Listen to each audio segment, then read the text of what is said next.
In a world that prides itself on progress, hope, and dreams of an ever brighter future, there once lived a man who dared to see through the facade, Albert Caraco. A prophet of despair, Albert's philosophy was as dark as a starless night, but as piercingly truthful as a mirror held to humanity's soul. His words cut through optimism like a scalpel, exposing the frailty, absurdity, and chaos of modern existence. But who was Albert Caraco? And why do his ideas feel both terrifying and eerily relevant today?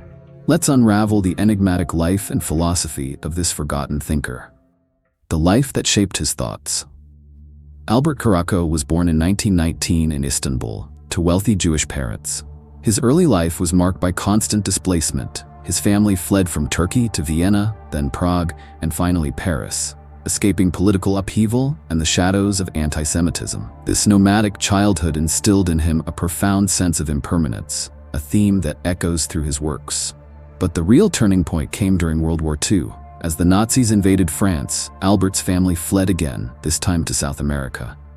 It was here, in exile, that Albert began writing extensively, pouring his disillusionment and existential despair onto the page.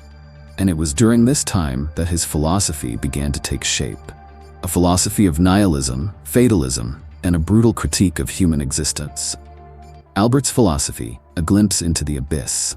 At the heart of Albert Caraco's philosophy is his belief that human existence is a futile, repetitive cycle, a tragic comedy where we all march toward inevitable decay.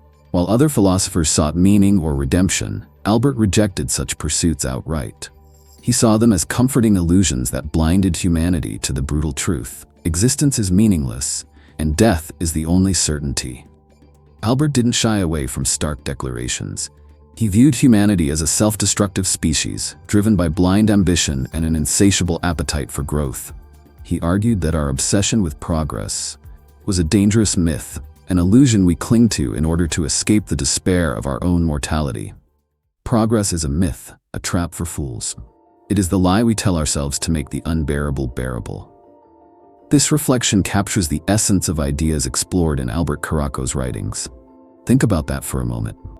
To Albert, every skyscraper we build, every new technology we invent, and every resource we extract is just another nail in the coffin of civilization. Albert's critique extends beyond mere environmental or societal concerns. He believed that our very biology, our instinct to reproduce and consume, was the root of our downfall. He likened humanity to a cancer, spreading uncontrollably, consuming the planet, and leaving destruction in its wake. The day will come when man will prefer oblivion to existence, for existence will have become intolerable. It's a grim vision of the future, but it's hard to deny its resonance in a world grappling with overpopulation, climate change, and societal collapse. The man behind the words. His most profound personal experiences were tied to his parents. Albert lived with them well into adulthood, a relationship that profoundly shaped his worldview. His mother's death was a significant blow, but it was his father's passing in 1969 that truly unmoored him.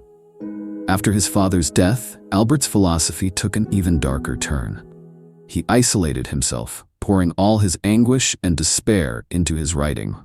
It's said that he once declared, "I am now the last of the Caracos," embracing a solitude that mirrored his view of life's inherent emptiness. Albert's life ended in a manner as haunting as his words. In 1971, just 2 years after his father's death, he took his own life in the same house where his father had died. His final writings offer no redemption, no hope, only a stark acceptance of life's futility. What makes Albert's philosophy so striking is its unrelenting focus on truth. No matter how uncomfortable or unsettling that truth may be, he forces us to confront some of life's most difficult questions. What does it mean to live in a world where everything is impermanent? Can humanity break free from its self-destructive tendencies? And if life has no inherent meaning, what should we do with the time we have? Albert's philosophy isn't just about despair, it's a warning. He saw overpopulation, environmental degradation, and technological dependence as signs of humanity's impending collapse. And while he offered no solutions, his words challenge us to rethink our values, priorities, and the stories we tell ourselves about progress and success. The following thoughts are often associated with Albert Caraco's philosophy and reflect themes present in his works. Religion, science, and art are but distractions, pretty lies that keep us from staring into the abyss of our own insignificance. These are harsh truths, but they resonate deeply in today's chaotic world. They remind us to question, to reflect, and perhaps to act before it's too late. Why should we care about Caraco today? You might wonder, why should we pay attention to such a bleak thinker? After all, isn't life hard enough without adding more darkness to it? Albert's critique of overpopulation, environmental destruction, and blind consumerism feels eerily prophetic today. He warned that if humanity didn't rein in its excesses, it would face catastrophic consequences. And isn't that exactly what we're grappling with now? But perhaps Albert's greatest lesson is his insistence on truth. He forces us to confront uncomfortable realities about ourselves and our world, and in doing so, he challenges us to think more deeply about how we live and what we value. His words are haunting, but they're also incredibly relevant. They make us question, are we, as a species, heading toward self-destruction? And if so, what can we do to change course? Concluding thoughts. Albert Caraco's philosophy isn't for everyone. It's challenging, it's dark, and it can be deeply unsettling.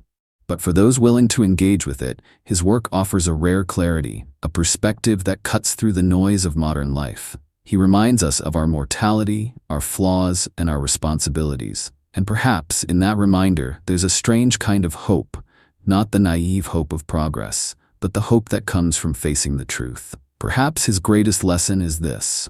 In a world that often feels like it's spiraling out of control, facing the darkness might just be the first step toward understanding it. If you found this dive into Albert Caraco's mind as fascinating as I did, don't forget to like, share, and subscribe to the channel. Let's keep exploring the ideas that challenge us, unsettle us, and ultimately make us think. See you next time.